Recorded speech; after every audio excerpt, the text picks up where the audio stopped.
do fitojmë dot apo jo, thot Anes.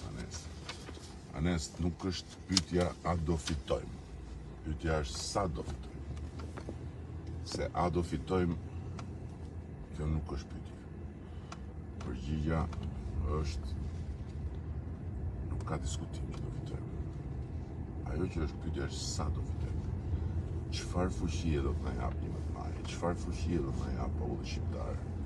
Çfarë fuqie do të kemi ne në përfaqësimin e Shqipërisë në të vetën negociata? Do të jemi thjesht një qeveri me një përfaqësim që buron nga aritmetika, apo do të jemi një përfaqësi me një mbështetje popullore më të madhe se sa kjo që kemi sot?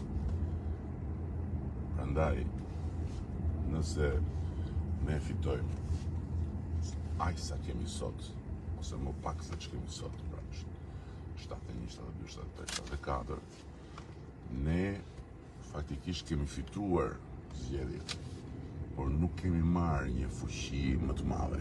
Thjesht kemi fuqinë që kemi. Çdo gjë mbi këtë është fuqi e shtuar e Shqipërisë dhe shqiptarëve. Sepse ne jemi duke kërkuar mbështetje për Shqipërinë me të jetë në BE. Këtë e dinë dhe ata. Dhe ata po na ndjekin, ata po ju ndjekin, ata po e shohin gjithë procesin për të kuptuar sa kjo Shqipëria 2030 në BE ka mbështetjen e popullit. Dhe a është thjesht një shumicë Edi Ramës dhe Partia Socialiste, apo është një shumicë më e madhe shqiptarësh? Kjo është pyetja e që ne do fitojmë. Kjo nuk është diskutuar.